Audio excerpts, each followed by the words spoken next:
உயர்ந்தவர், உமக்கு மேல் ஒருவரும் இல்லையே. எல்லோருக்கும் மேலாக உயர்ந்தவர், உமக்கு மேல் ஒருவரும் இல்லையே. அல்லேலூயா, அல்லேலூயா, அல்லேலூயா, ஆமென். அல்லேலூயா, அல்லேலூயா, அல்லேலூயா, ஆமென். ஒருவரால் சிருஷ்டிக்கப்படாமலே தாமாக என்றென்றும் இருப்பவர், ஒருவரால் சிருஷ்டிக்கப்படாமலே தாமாக என்றென்றும் இருப்பவர். அல்லேலூயா, அல்லேலூயா. இப்பொழுதும் கூட தேவன் நம்மோடு பேசுவார். நாம் ஒவ்வொரு முறையும் கர்த்தரிடத்தில் வரும்போது ஏதோ ஒன்றை பேசுகிறார். அது நம்முடைய மனதை கர்த்தருக்குள்ளாக சீர்படுத்துவதற்கு உதவும். நம்முடைய மனம் கர்த்தருக்குள்ளாக சீர்படும்போது ஆவிக்கேற்றபடி நாம் நடந்து கொள்வோம். ஆவியின் சிந்தை ஜீவனும் சமாதானமாம் என்று எழுதியிருக்கிறது. ஆதலால் இந்த வசனங்களுக்கு செவி கொடுப்போமாக. வேத வாக்கியங்கள் தேவனால் அருளப்பட்டது என்றும், வேத வாக்கியங்கள் தவறாதவை, அது எழுதப்பட்டிருக்கிறபடியே நிறைவேறும் என்றும் நாம் வாசிக்கிறோம். இந்த வேத புஸ்தகம் ஒரு அருமையான புஸ்தகம். கர்த்தருடைய பிள்ளைகள் எப்படி தேவனுக்கு முன்பாக, மனுஷருக்கு முன்பாக நடந்து கொள்ள வேண்டும் என்று இது நமக்கு போதிக்கிறது. ஆதலால் இந்த வார்த்தைகளை கேட்கும்போது உங்களிடத்தில் ஏதோ ஒன்றை பேசுவார். உங்களுடைய சூழ்நிலையிலே தேவன் கொடுக்குற ஆலோசனை உங்களுக்கு வரும். அந்த ஆலோசனை தான் அன்றைக்கு அது கர்த்தர் உங்களுக்கு கொடுக்குற ஞானம். ரேமா என்று சொல்லுவோம், லோகோஸ் ரேமா என்று சொல்லுவோம். எழுதப்பட்ட வசனங்கள் எல்லாம் லோகோ, எழுதப்பட்ட வசனங்கள். ஆனால் இதிலிருந்து அவ்வப்போது நம்மிடத்தில் பேசுவார் பாருங்கள், அது ரேமா. அன்றன்று அவ்வப்போது கர்த்தர் நம்மிடத்தில் நமக்கு உண்டாகிற வசனங்கள், நம்மிடத்தில் பேசுகிற வசனங்கள், அதை ரேமா என்று சொல்லுகிறோம். ஒவ்வொரு நாளும் நீங்கள் ஏதோ ஒரு செய்தியையோ ஒரு பாட்டையோ கேட்கும்போது அல்லது வேதத்தை வாசிக்கும்போது அன்றன்று தேவன் உங்களிடத்தில் என்ன பேசுகிறார் என்பதை, ரேமா வார்த்தைகள், அன்றன்று அவர் உங்களிடத்தில் என்ன பேசுகிறார் என்பதை நீங்கள் கவனமாய் கேட்க ஆயத்தமாயிருங்கள். கர்த்தாவே நீர் என்ன சொல்லுகிறீர்? சாமுவேல் ஒரு இடத்துல கர்த்தர்கிட்ட பேசினான், கர்த்தாவே சொல்லும் அடியேன் கேட்கிறேன் என்று. அப்படி கர்த்தாவே சொல்லும் அடியேன் கேட்கிறேன் என்ற அந்த மனநிலையோடு கூட நாம் இருப்போமாக. கர்த்தர் நம்மை ஆசீர்வதிப்பார்.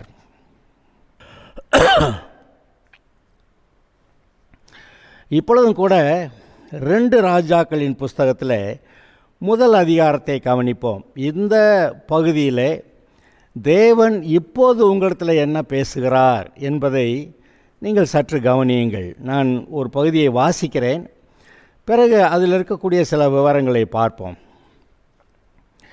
ஆகாப் மரணமடைந்த பின் மோவாபியர் இஸ்ரவேலுக்கு விரோதமாய் கலகம் பண்ணி பிரிந்து போனார்கள். அகசியா சமாரியாவில் இருக்கிற தன் மேல் வீட்டிலிருந்து கிராதியின் வழியாய் விழுந்து வியாதிப்பட்டு, இந்த வியாதி நீங்கி பிழைப்பேனா என்று எக்ரோன் தேவனாகிய பாகால் சபையிடத்தில் போய் விசாரியுங்கள் என்று ஆட்களை அனுப்பினான். இதை கவனியுங்கள். இது ஒரு விதத்தில் உலக மக்களுக்கு ஒரு சாதாரண விஷயம். ஆகாப் என்பவன் அந்த 10 கோத்திரத்து இஸ்ரவேலராகிய அந்த வட பகுதியாகிய இஸ்ரவேல், அதில் ராஜாவாக இருந்தான். அவன் பல விதத்தில் துன்மார்க்கனாயிருந்தான். அந்த விக்கிரக ஆராதனைக்கு மிகவும் அந்த இஸ்ரவேல் தேசத்தில் அது அஸ்திபாரம் போட்ட ஒரு ஆள் ஏசபேல். அந்த ஏசபேலை சீதோன் தேசத்திலிருந்து அவன் போய் திருமணம் செய்து கொண்டு வருகிறான். அந்த சீதோன் தேசம் இஸ்ரவேல் தேசத்தின் பகுதி அல்ல. அங்கே போய் விக்கிரகாராதனை குடும்பத்திலிருந்து ஒரு பெண்ணை அவன் விவாகம் செய்து கொண்டு வருகிறான். அவள் மூலமாய் இஸ்ரவேல் தேசத்துக்குள்ளே அங்கே விக்கிரக ஆராதனை பெருகிவிட்டது. அது மாத்திரமில்லை, இவனும் மனைவியோடே சேர்ந்து கொண்டு எல்லாவித பாவங்களுக்கும் தன்னை ஒப்பு கொடுத்து விட்டான். ஆதலால் பாருங்கள், இந்த ஆகாப் ராஜா தேவனுக்கு முன்பாக உத்தமமாக இருக்கவில்லை என்று நாம் பார்க்கிறோம். அந்த ராஜா மரணம் அடைந்த பின் அவனுடைய குமாரன் அகசியா அங்கே ராஜாவாகிறான். இந்த ஆகாப் ராஜாவும் ஒழுங்கற்றவனாக இருந்தான், அவனுடைய மகனும் ஒழுங்கற்றவனாக இருக்கிறான்னு சொல்லி பின்னாடி வாசிக்கிறீங்க. அகசியா சமாரியாவில் இருக்கிற தன் மேல் வீட்டிலிருந்து கிராதியின் வழியாய் விழுந்து,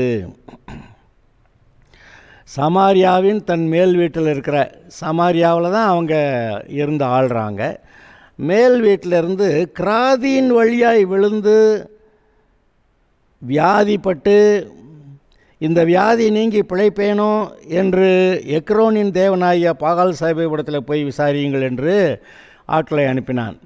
இங்கே பாருங்கள், ஒரிஜினலாக இந்த இஸ்ரவேல் தேசம் வட தேசமும் சரி தென் தேசமும் சரி, யூதேயா சமாரியா என்று சொல்லக்கூடிய இந்த ரெண்டு பகுதிகள், இந்த ரெண்டுமே ஒரிஜினலாக கர்த்தருடைய பிள்ளைகள், கர்த்தரை ஆராதிக்கிற ஜனங்களாக இருந்தவர்கள். ஆனால் அந்த சாலமோனுக்கு பிறகு சாலமோனுடைய பாவத்து நிமித்தம் அந்த தேசத்தை கர்த்தர் ரெண்டாக பிரித்து விட்டார். ஆதலால் அந்த வட தேசத்தில் அங்கே ஆகாப் என்பவன் அந்த காலங்களில் ராஜாவாக இருந்தான். அவனுடைய மகன் அகசியா அவனும் பாவியாக இருக்கிறான். பாருங்க, அவன் என்ன சொல்கிறான், இஸ்ரவேலின் தேவனாகிய கர்த்தரிடத்தில் விசாரிக்க அவன் போகலை, எக்ரோனின் தேவனாகிய பாகால் சேபையிடத்தில் போய் நான் பிழைப்பேனா இல்லையா என்று விசாரித்து கொண்டு வாருங்கள் என்று ஆட்களை அனுப்புகிறான். கர்த்தருடைய தூதன் திஸ்பியனாகிய எலியாவை நோக்கி, நீ எழுந்து சமாரியாவுடைய ராஜாவின் ஆட்களுக்கு எதிர்ப்பட போய், இஸ்ரவேலிலே தேவன் இல்லை என்றால் நீங்கள் எக்ரோனின் தேவனாகிய பாகால் சேபையிடத்தில் போய் விசாரிக்கப் போகிறீர்கள்.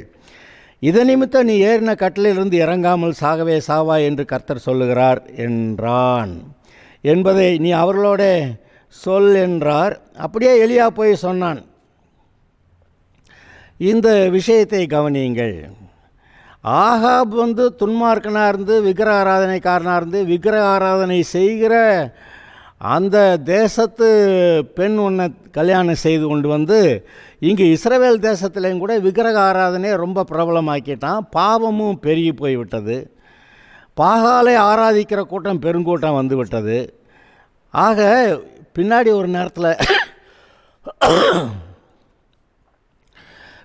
ஒரு நேரத்தில் கர்த்தர் தெய்வமானா கர்த்தரை ஆராதியுங்கள், பாகால் தெய்வமானா பாகாலை ஆராதியுங்கள் என்று எலியா பேசும்போது அங்கே சத்தமே இல்லை. பார்த்தீங்களா, கர்த்தர் தெய்வமா பாகால் தெய்வமான அவங்களுக்கு திட்டமாக தெரியல. அதை 1 ராஜாக்கள் 18 நீங்கள் வாசிப்பீங்க. அதன் பிறகு பாருங்கள், வானத்திலிருந்து அக்கினி இறக்கிற தெய்வமே தெய்வம் என்று சொல்லி அங்கே எலியா அங்கே ஜனங்களுக்கெல்லாம் ஒரு சவால் விட்ட கதையாக போச்சு. அந்த சவாலில் அந்த பாகாலின் பூசாரிகள் அவர்கள் ஒன்றும் செய்ய முடியாமல் போச்சு. வானத்திலிருந்து அக்கினி இறக்க முடியல. ஆனால் கர்த்தர் சொன்னபடி இவனுக்கு கர்த்தர் வானத்திலிருந்து அக்கினி இறங்க பண்ணி அங்கே பதில் கொடுத்தார். அப்படியே அங்கே எந்த அளவுக்கு இந்த விக்கிரக ஆராதனையும் பாவங்களும் மலிந்து போய்விட்டதென்றால், கர்த்தர் தெய்வமா பாகால் தெய்வமானு தெரியாத அளவுக்கு மக்களுடைய மனக்கண்கள் கூடாக்கப்பட்டிருக்கிறதை நீங்கள் பாருங்கள். அப்படிப்பட்ட நிலைமையை இந்த ஆகாப் ராஜா அந்த தேசத்தில் உண்டாக்கிவிட்டான். இப்பொழுது அவனுடைய குமாரன் அகசியா ராஜாவாகி இவனுடைய நடவடிக்கையை பாருங்கள். கிராதியின் வழியாக விழுந்துட்டான். இது ஒன்று அற்புதமான காரியமா, அதிசயமான காரியமா, இல்லை வினோதமான காரியமா? எவ்வளோ பேர் எவ்வளவோ இடங்கள்ல அந்த மாதிரி விழுகிறாங்க. அது ஒன்றும் பெரிய காரியம் இல்லை. ஆனால் இங்கே விசாரிப்பதற்கு அவன் எங்கே ஆள் அனுப்புகிறான்? எக்ரோனின் தேவனாயே பாகால் சேபையிடத்தில் போய் விசாரித்து கொண்டு வாருங்கள் என்று ஆட்களை அனுப்புகிறான். கர்த்தர் விடாமல் பேசிக்கிட்டே இருக்கிறார். எல்லா தனிப்பட்ட மனிதர்கள்ட்டையும் பேசுகிறாரு, ராஜாக்கள்கிட்ட பேசுகிறாரு, தீர்க்கதரிசிகள்கிட்ட பேசுகிறாரு, ஆசாரியர்கள்ட்ட பேசுகிறாரு, எல்லாரிடத்திலும் பேசுகிறார். இங்கே இந்த அகசியாவுக்கும் பேசியிருப்பார். ஆனால் அவர்கள் என்ன செய்து விடுகிறார்கள்? நம்முடைய பாரம்பரியம், நம்முடைய பழக்க வழக்கங்கள், நம்முடைய ஆராதனை முறைமைகள் இப்படித்தானே என்று சொல்லி அவர்கள் அந்த பழைய அக்கிரம பாவ வாழ்க்கையிலேயே இருந்து விடுகிறார்கள். அந்த சமயத்தில் அங்கே போய் விசாரிப்பதற்கு போனால் அந்த மந்திரவாதிகள் அது என்னெல்லாம் சொல்லணுமோ சொல்லி அனுப்புவாங்க. இன்றைக்கு நம்முடைய இந்திய தேசத்தில் இந்த நம்முடைய பகுதியை பார்க்கும்போது இது ஒன்றும் வித்தியாசமான நிலைமை இல்லை. இன்றைக்கு நம்முடைய பகுதியில் மக்கள் இருக்கிற நிலைமையை பார்க்கும்போது அந்த இஸ்ரவேல் தேசத்திலே அங்கே ராஜா போய் எக்ரோனின் தேவனாகிய பாகால் சபீபத்தில் விசாரித்து விட்டு வா என்று கேட்டு சொன்னால் அது ஒன்றும் இப்போ நமக்கு ஆச்சரியமாக இல்லை. இன்றைக்கு அது போன்ற நிலைமை இங்கே இருக்கிறது. ஆனால் கர்த்தர் நம்முடைய உள்ளத்திலே பேசிக்கொண்டிருக்கிறார். நான் கர்த்தர், வானத்தையும் பூமியும் உண்டாக்கினேன். வானம் எனக்கு சிங்காசனம், பூமி எனக்கு பாதபடி. நீங்கள் எனக்கு எப்படிப்பட்ட ஆலயத்தை கட்டுவீர்கள் அப்படின்னு ஒரு கேள்வி கேட்குறாரு. அப்புறம் தேவன் ஏதோ மனுஷருடைய கை வேலையினால் அவர் ஒன்றும் தான் எதையும் பெற்றுக்கொள்ளுகிறதில்லை என்று அங்கே அப்போஸ்தலர் நடபடி புஸ்தகத்தில் வாசிக்கிறீங்க. ஆக அவர் வானம் எனக்கு சிங்காசனம், பூமி எனக்கு பாதபடின்னா அவருக்கு எப்படிப்பட்ட ஆலயத்தை கட்டுறது? அதெல்லாம் நம்மளால் கட்ட முடியாது. அதனால் என்ன பண்ணுவோம், சின்னதாக கோயில் கட்டுவோம், இதுதான் வழக்கம். ஆனால் பாருங்கள், அவர் அந்த கோயிலில் மனுஷருடைய கைப்பட்ட கோயில்களில் அவர் குடியிருக்கிறதும் இல்லை, மனுஷருடைய கைகளால் அவர் பணிவிடை கொள்கிறதும் இல்லை. அவர் நம்முடைய இருதயம்தான் கோயில்ங்கிறாரு. நம்முடைய இருதயத்தை சுத்தம் பண்ணால் நமக்குள்ளே தங்குவேன்றாரு. இப்படிப்பட்ட நிலைமையிலே மக்களுடைய நிலையை நம்ம பார்க்கலாம். நான் கடவுளே உன்னை கும்பிட்றேன், ஆனால் என்னுடைய இருதயத்துக்குள்ளே வர வேண்டாம். நீர் என்னுடைய இருதயத்துக்குள்ளே வந்தாக்கா அப்புறம் நான் பாவம் செய்ய முடியாது. அதனால் கடவுளே உனக்கு வெளியே கோயில் கட்டுறேன் என்று சொல்லி கடவுளை தன்னுடைய இருதயத்தை விட்டு வெளியே நிறுத்துகிறார்கள். ஆதலால் இந்த கடவுள் அந்த கோயிலையும் மனுஷன் கட்டுற கோயிலையும் குடியிருக்கிறதில்ல. அங்கே அவர்கள் பாருங்கள், அங்கே ஒரு பழக்கம் வந்து விட்டது. அந்த சீதோனின் ராஜாவாகிய அந்த ஒரு ராஜாவுடைய மகளை போய் கல்யாணம் பண்ணிட்டு வந்தானே, அங்கே எல்லாம் விக்கிரக ஆராதனைகள், பாவங்கள், பலவிதமான பாவங்கள், அதுவும் மாம்ச இச்சையான பாவங்கள் அதிகமாக இருந்தது. அப்படிப்பட்ட பாவங்கள் நிறைந்த சமுதாயமாய் 10 கோத்திர இஸ்ரவேல் மாறிவிட்டது. இப்போ அதில் இந்த அகசியா ராஜாவாக இருக்கும்போது இவனுடைய உள்ளத்தில் கர்த்தர் பேசுவார். ஒவ்வொருடைய உள்ளத்திலும் தனிப்பட்ட விதத்தில் பேசுகிறாரு. அதுவும் விசேஷமாக ஒரு முக்கியமான காரியத்தை ஆரம்பிக்கும் போது கர்த்தர் பேசுகிறார். இன்றைக்கு மக்கள் வீடு கட்ட போகும்போது கர்த்தருடைய நாமத்தினாலே போய் ஜெபிக்கலாம் அப்படின்னு கர்த்தர் சொன்னால், அல்லது ஒரு போர் போட்டு தண்ணி கண்டுபிடிக்கலாம் அப்படின்னு சொல்லி அப்படி தண்ணீர் பெற்றுக்கொள்ளலாம் என்று நினைக்கும்போது உண்மையான விசுவாசிகள் கர்த்தருடைய பிள்ளைகள் என்ன செய்கிறார்கள்? அங்கே போய் அந்த இடத்துல நின்று, கர்த்தாவே எங்களுக்கு தண்ணீர் வேண்டும், நீர் அங்கே கண்மலையிலேருந்து தண்ணீர் கொடுத்தீரான், இது சாதாரண இடம் தானே, இதில் தண்ணீர் கொடுக்கறது உங்களுக்கு கடினம் அல்ல, எங்களுக்கு அதுவும் இல்லாமல் இந்த 60க்கு 40 அல்லது 40க்கு 30 இவ்வளோதான் ஆண்டவரே இடம் இருக்குது, இதுக்குள்ளே எங்களுக்கு தண்ணி வேணும்னு சொல்லி, அதுவும் நடுவில் எல்லாம் போட முடியாது, எங்களுக்கு ஒரு வீடு கட்டுறதுக்கு பிளானை போட்டுட்டு வசதியான இருக்க இடத்துல நாங்கள் போர் போடணும், அதில் கர்த்தர் எங்களுக்கு தண்ணீர் கொண்டு வரணும், நீர் கண்மலையிலிருந்து தண்ணீர் கொடுத்தவர், ஆதலால் இந்த இடத்துலேருந்து நீர் தண்ணீர் கொடுக்க போதுமானவர் என்று சொல்லி அப்படி ஜெபித்து விட்டு தான் ஆரம்பிக்க வேண்டும். ஆனால் என்ன செய்வாங்க, நீரோட்டம் பார்க்கறதுக்கு ஆள் வர்றானாக்குன்னு சொல்லி அதை கூட்டிகிட்டு அவன் கயிற்றுல கல்லை கட்டி விட்றான், அல்லது ஒரு வாட்சை கட்டி விட்றான், இல்லை என்னத்தையாவனை கட்டி விட்டு ஆட்டுறான். அப்படி ஆட்டினவுடனே இந்த இடத்துல நீரோட்டம் இருக்குதுன்னு சொன்னோடனே அந்த இடத்துல இந்த உலகத்தார் போய் போட்டு அந்த இடத்துல தண்ணீர் கண்டுபிடிக்கலாம். ஆனால் அதை கர்த்தருடைய பிள்ளைகள் செய்தால் இந்த கதை தான் என்ன ஆயிரும் நினைக்கிறீங்க? இஸ்ரவேலில் தேவன் இல்லை என்றால் நீங்கள் போய் பாகால் சைவபுரத்தில் விசாரிக்க போகிறீர்கள் என்று சொல்லி அதை நிமித்தம் நீ ஏறின கட்டிலிருந்து இறங்காமல் சாகவே சாவாயின்னு கர்த்தர் அவனுக்கு சொன்னார். அது மாதிரி கதை இங்கே விசுவாசிகளுக்கு வந்துருமா இல்லையா? இப்படியெல்லாம் கண்டுபிடிக்க சொல்லலை. குச்சியை கட்டி விடுறது, அல்லது நூலில் கைத்தை கட்டி விடுறது, கல்லை கட்டி விடுறது, வாட்சை கட்டி விட்டு ஆட்டுறது, இந்த வியாபாரமெல்லாம் பைபிளில் நமக்கு அதெல்லாம் பார்க்கல. போய் ஒரு இடத்துல நின்று கர்த்தாவே நீர் எங்களுக்கு தண்ணீர் கொடுக்கணும். ஆமாம், அவ்வளவுதான். நீர் எங்களுக்கு ஜீவன், ஜீவ தண்ணீர், அப்பம் எல்லாமே நீர் தான். எங்களுக்கு இப்போதைக்கு நீர் கொடுத்துருக்கிற இடம், நாங்கள் வீடு கட்டி குடியிருக்கும்படி குடியிருப்பின் எல்லைகளையெல்லாம் நீர் குறித்திருக்கிறீராமே, இந்த இடத்துல எங்களுக்கு தண்ணீர் வேண்டுமென்னு சொல்லி, ஸ்தோத்திர ஆண்டவரே, நாங்கள் உண்மை விசுவாசிக்கிறோம், இந்த இடத்துல போர் போடுறோம், எங்களுக்கு தண்ணீர் வரக்கடவுது அப்படி சொல்லிட்டாக்க அதை கர்த்தர் அதை கவனிக்கிறாரு. அவர் தண்ணீர் கட்டாயம் கொடுப்பார். இங்கே என்ன நடந்ததுன்னு பாருங்கள்.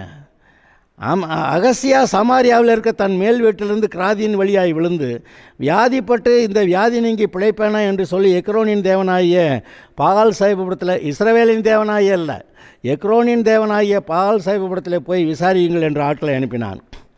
கர்த்தருடைய தூதன் திஸ்பியனாகி எலியாவை நோக்கி, நீ எழுந்து சமாரியாவுடைய ராஜாவின் ஆட்களுக்கு எதிர்பட போய், இஸ்ரவேலிலே தேவன் இல்லை என்றால் நீங்கள் எக்ரோனின் தேவனாகிய பாகால் சாஹிபிடத்தில் விசாரிக்கப் போகிறீர்கள். இன்றைக்கும் இதை கேட்டுக்கொண்டிருக்கிற நீங்கள் ஒவ்வொரு காரியத்திலையும் ஒரு தீர்மானம் எடுக்கும்போது இது கர்த்தருடைய சித்தந்தானா இல்லையா என்று நீங்கள் ஜெபித்து உங்களுடைய இருதயத்தில் நீங்கள் நிர்ணயம் பண்ணி எது கர்த்தருடைய சித்தமோ அதை செய்ய வேண்டுமே ஒழிய எங்கேயும் போய் ஜோசியம் கேட்குறதோ மந்திரவாதிகிட்ட கேட்குறதோ அது எதுவும் சரியாக இருக்காது. அது அப்படியானால் நீங்கள் தேவனை சார்ந்து கொண்டு உங்களுடைய வாழ்க்கையை வாழவில்லை. கர்த்தரை தேடுகிறவர்களுக்கு ஒரு நன்மையும் குறைபடாது என்று எழுதியிருக்கிறது. கர்த்தர் என்ன சொல்லுகிறார் என்ற அந்த வசனத்தை கண்டுபிடிக்கிறவர்களுக்கு அவைகள் ஜீவனும் உடலுக்கெல்லாம் ஆரோக்கியம் என்று எழுதியிருக்கிறது.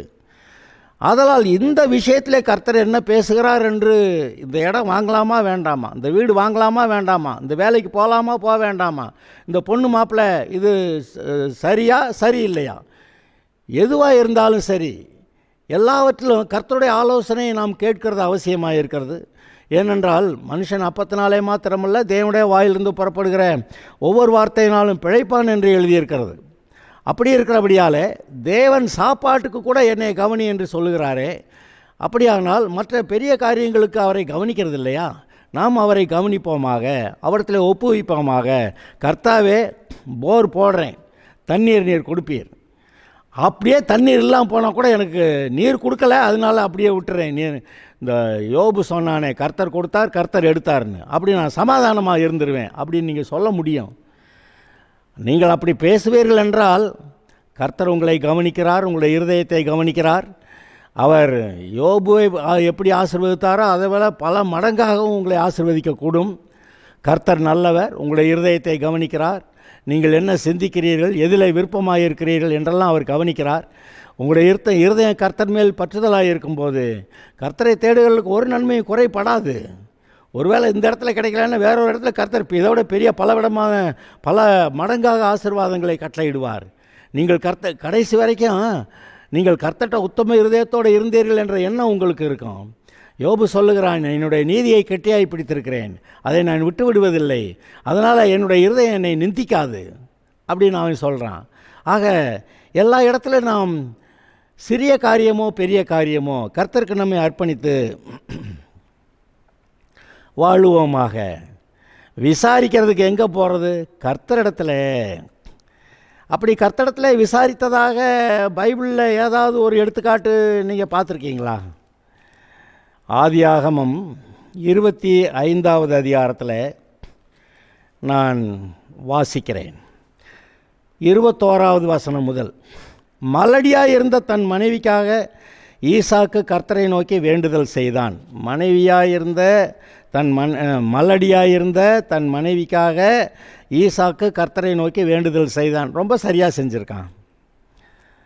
கர்த்தர் அவன் வேண்டுதலை கேட்டருளினார். அவன் மனைவி ரெபேக்காள் கற்பம் தரித்தாள். 20 வருஷமாக பிள்ளை இல்லாமல் இருந்தவங்க அவங்க 20 வருஷமாக பிள்ளை இல்லாமல் இருந்ததுனால அவங்களுக்கும் கொஞ்சம் வருத்தம் இருக்குது. அதனால் சரி கர்த்தர்கிட்ட ஜெபம் பண்ணிடுவோம். அவள் கர்ப்பத்தில் பிள்ளைகள் ஒன்றோடொன்று இருந்தன. அப்பொழுது அவள், இப்படியானால் எனக்கு எப்படியோ என்று சொல்லி என்ன நடந்தது? கர்த்தரிடத்தில் விசாரிக்கும்படி போனாள். இங்கே பாருங்க, பாகால் சேபூபுரத்தில் விசாரிக்க போகிறத பற்றி அகசியா ராஜா அதெல்லாம் நம்ம வாசித்தோம். இங்கே கர்த்தரிடத்தில் விசாரிக்க ரெபேக்காள் போனாள் என்று எழுதியிருக்கிறது. தாவீது தன்னுடைய வாழ்க்கையிலே ஒரு முக்கியமான சம்பவம் வரும்போதெல்லாம் அவன் கர்த்தரிடத்தில் விசாரித்தான் என்று எழுதியிருக்கிறது. விசாரித்தபடி சரியாக செய்தான். ஆனால் ஒரு சில இஸ்ரவேல் தேசத்தோட மூப்பர்கள் என்ன செய்ய வேண்டும் என்று விசாரிக்கிறதுக்காக அங்கே எரேமியா தீர்க்கதரிசிகள்கிட்ட தீர்க்கதரிசிகிட்ட போனாங்களாம். ஆனால் அவன் கர்த்தருடைய வார்த்தையை சொன்ன மாதிரி இவங்க நடக்கலையாம் அப்படின்னெல்லாம் எழுதியிருக்கு. அப்போ சும்மா போய் விசாரிக்கலாம், நமக்கு பிடிச்சா நம்ம அதன்படி செய்யலாம், நமக்கு பிடிக்கலைன்னா நம்ம இஷ்டத்துக்கு செய்யலாம் அப்படிங்கிற எண்ணத்தோடு போய் கர்த்தர்கிட்ட விசாரிக்க முடியாது. அப்படி விசாரிக்க போனால் பல சமயத்தில் அவர் பதிலே பேச மாட்டார். ஆக உண்மையாக அவரை நோக்கி பார்த்து அவரை என்ன சொல்லுகிறார் அதன்படி நடப்பேன் என்று நம்முடைய இருதயத்தில் தீர்மானம் இருக்கும்போது அவர் நம்மை ஆசீர்வதிக்கிறார். இப்படி ஜெபிக்கிறதுக்கான அவசியம் கூட வராது. ஆனால் வரும்போது அவர் கட்டாயமாக அவர் பதில் கொடுக்கிறார். இங்கே கர்த்தரிடத்தில் விசாரிக்கும்படி போனால் அதற்கு கர்த்தர், 2 ஜாதிகள் உன் கற்பத்தில் உண்டாயிருக்கிறது, 2 வித ஜனங்கள் உன் வயிற்றிலிருந்து பிரியும், அவர்கள் ஒரு ஜனத்தார் மற்ற ஜனத்தாரை பார்க்கலும் பலத்திருப்பார்கள். அதெல்லாம் சொல்லிட்டாரு. அப்போ ரெபேக்காள் யார்? அங்கே சீரிய தேசத்தானாகிய லாபானுடைய சகோதரி. அந்த வகையரா எப்படி? ஆபிரகாம் அந்த மக்களோட தொடர்பில் இருந்தபோது அவங்கெல்லாம் கர்த்தரை ஆராதிக்கிறவங்களாக இருந்தாங்க. ஆனால் ஆபிரகாம் அங்கேருந்து பிரிந்து வந்து இங்கே கர்த்தர் சொன்ன பூமியிலே குடியிருக்க வந்தபோது அவர்கள் ரொம்ப சீக்கிரமாக அந்த லாபான் வகையராவை பற்றி அந்த சுரூபங்களெல்லாம் ராகேல் எடுத்துக்கொண்டு வந்திருந்தாள்லாம் நீங்கள் வாசிக்கிறீங்களே. அப்போன்னா அவர்கள் எப்படிப்பட்ட வாழ்க்கையை வாழ்ந்திருந்தார்கள்? கர்த்தரை அல்ல, அவர்கள் விக்கிரகாராதனைக்கு போயிருந்தார்கள் என்பதை நீங்கள் காண்கிறீர்கள். அப்படி விக்கிரகாராதனை வாழ்க்கையின் பின்னணியில் இருந்து வந்த ஒரு ரெபேக்காள் இங்கே வந்து ஈசாக்கை திருமணம் செய்து கொண்டு வாழ்ந்தபோது 20 வருஷம் பிள்ளை இல்லாதிருந்தது. இது கூட ஒரு வேளை பிள்ளை இல்லையே, நாம் என்ன செய்யலாம் என்று இவர்கள் என்ன செய்வார்கள் என்று கர்த்தர் கவனித்து கொண்டிருந்தாரோ. அப்பொழுது ஈசாக்கு அவன் திருமணத்தின் போதே கூட ரெபேக்காளை அங்கே அந்த வேலைக்காரன் அழைத்து வந்தபோது இவன் ஆக்சுவலாக அந்த மாலை வேளையில் அவன் தியானம் பண்ண போனான் என்று எழுதியிருக்கிறது. கர்த்தருடைய வார்த்தையை, கர்த்தருடைய பிரசன்னத்தை வாஞ்சித்து அவரை பற்றி தியானம் பண்ண போனான். அந்த நேரத்தில் ரெபேக்காள் வந்தாள் என்று பார்க்கிறீர்கள். ஆக அவன் உண்மையிலே கர்த்தரை தேடுகிற மனுஷனாக இருந்தான். இப்போ என்ன பண்ணுறான்? 20 வருஷம் ஆச்சு, மனைவி வேறு என்னமோ கேட்குறா, சரி ஒரு ஜெபம் பண்ணிடலாம் கர்த்தர்ட்ட அப்படின்னு சொல்லி கர்த்தரிடத்தில் வேண்டுதல் செய்தான். அப்பொழுது அவள் கர்ப்பம் தரித்தாள். ஆக இவன் வந்து உண்மையாகவே கர்த்தர்கிட்ட வேண்டான், வேற எங்கேயும் விசாரிக்க போகலை.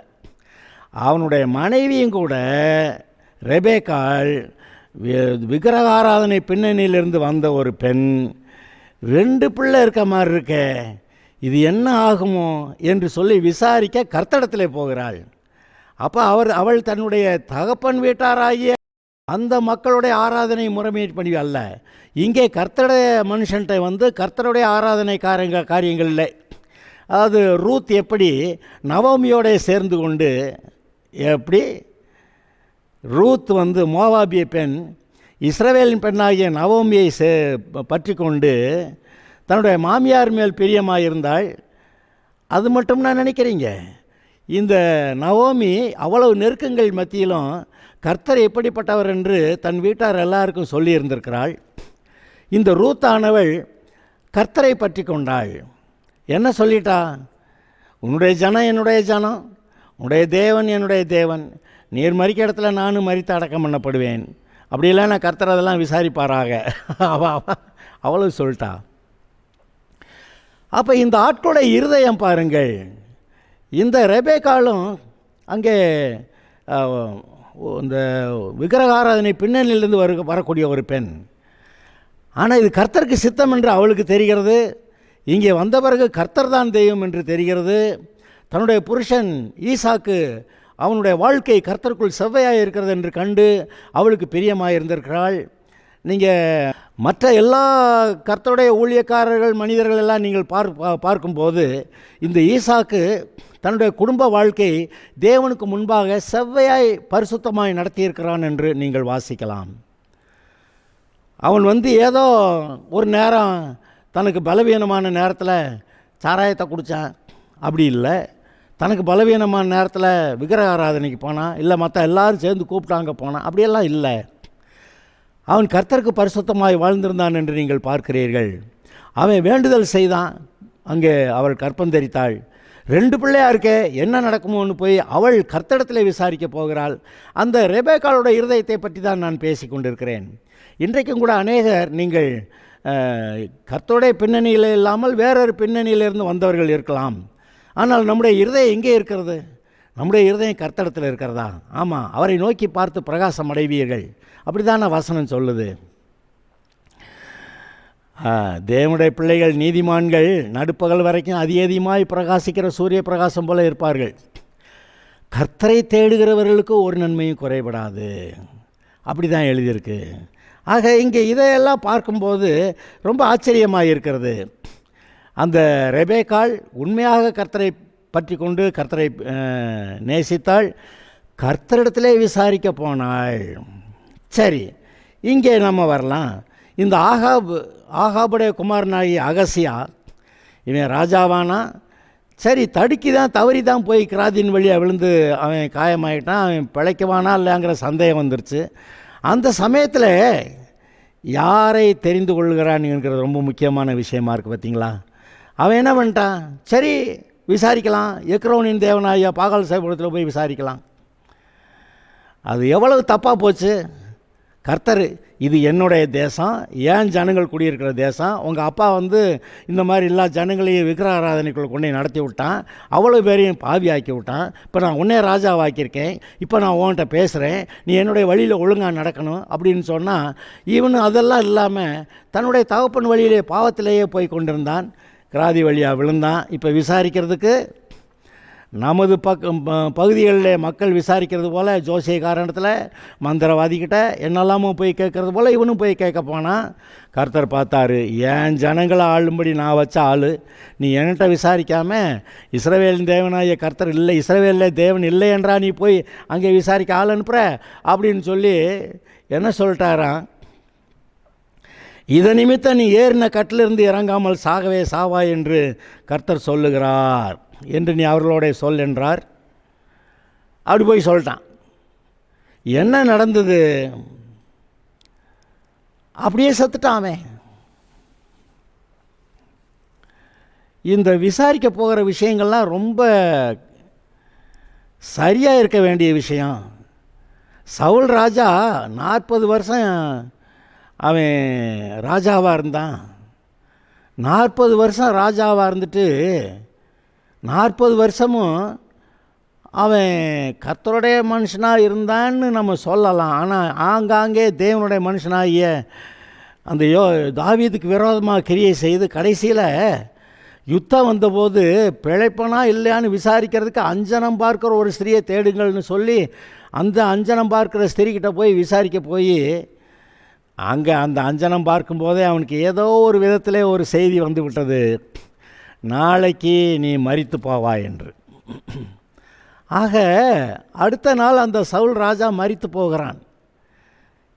நம்முடைய வாழ்க்கையில் இன்று நாம் எல்லா காரியங்களிலும் கர்த்தரை நேசிக்கிறோமா, கர்த்தரை நோக்கி பார்க்கிறோமா, கர்த்தருக்கு நம்முடைய வாழ்க்கையை அர்ப்பணித்திருக்கிறோமா, கர்த்தரே ஜீவன் என்று அர்ப்பணித்திருக்கிறோமா என்பது சற்று நாம் கவனிக்க வேண்டிய விஷயம்.